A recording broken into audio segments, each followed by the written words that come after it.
अजित पवारांच्या विमान अपघातातील ब्लॅक बॉक्स तपासणीसाठी परदेशात पाठवला जाण्याची शक्यता। विमानाच्या तांत्रिक स्थितीची डीजीसीए कडून चौकशी सुरू। विमानात इंधनाचं एक्स्ट्रा कॅन ठेवल्याचे रोहित पवारांचे आरोप। ठाकरे बंधूंनी महाराष्ट्र पालथा घातला असता तर महापालिका निवडणुकांचं चित्र वेगळं असतं। सामनातून संजय राऊतांनी टोचले ठाकरेंचे कान।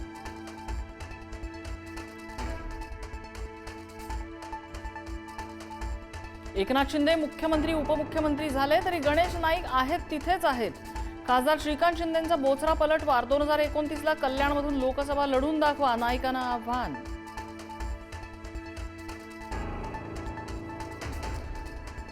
संभाजीनगरमध्ये अब्दुल सत्तारांच्या मंदिर दर्शनावर आक्षेप। सत्तारांनी शिवमंदिरात दर्शन घेताना भाजप कार्यकर्ते आक्रमक। दर्शनानंतर भाजप कार्यकर्त्यांनी मंदिरात शिंपडलं गोमूत्र।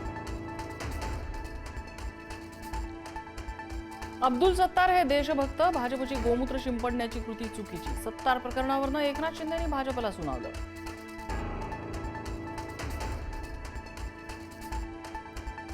हर्षवर्धन सपकाळांनी नाक रगडून माफी मागावी, अमित साटम यांची मागणी। तर टिपू प्रकरणात भाजपनं आ बैल मुझे मार असं करू नये, राऊतांचा टोला। पुण्यातल्या राड्या प्रकरणी भाजप काँग्रेसच्या 100 कार्यकर्त्यांवर गुन्हे।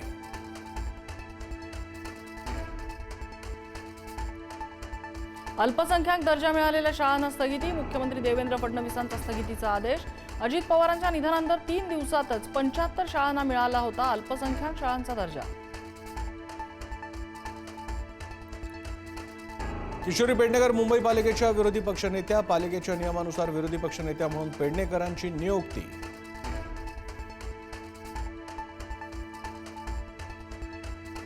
मुंबई पालिकेच्या सभागृहात विशेष सभेदरम्यान गोंधळ। महापौर ऋतू तावडे उशिरा आल्यामुळे विरोधक आक्रमक।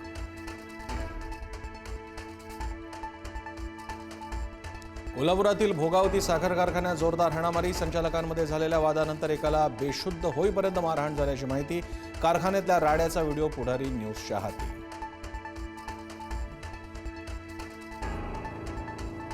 बीडमध्ये कॉपीमुक्त अभियानाचा फज्जा। दगडाला गुंडाळून खिडकीतून केंद्रात कॉपी फेकली।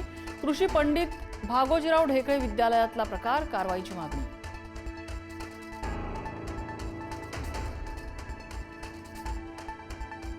ठाणे पालिकेच्या शासकीय वाहनामध्ये चालकाचं मद्यप्राशन। आयुक्त आणि महापौरांच्या वाहनांच्या पार्किंग परिसरात मद्यप्राशन करतानाचा व्हिडिओ व्हायरल। राजस्थानच्या भिवाडी इथल्या केमिकल कंपनीत अग्नितांडव। खुशखेडा करौली औद्योगिक परिसरात आग। 7 जणांचा होरपळ मृत्यू, 10 जण अजूनही अडकल्याची भीती। अभिनेता राजपाल यादवला 18 मार्चपर्यंत अंतरिम जामीन। दिल्ली हायकोर्टाकडून जामीन मंजूर। आर्थिक फसवणुकीचा राजपालवर आरोप। रोहित शेट्टीच्या घरावरील गोळीबार प्रकरणी आरोपींना पोलीस कोठडी। 6ही आरोपींना 25 फेब्रुवारीपर्यंत पोलीस कोठडी। आतापर्यंत 11 जण अटकेत।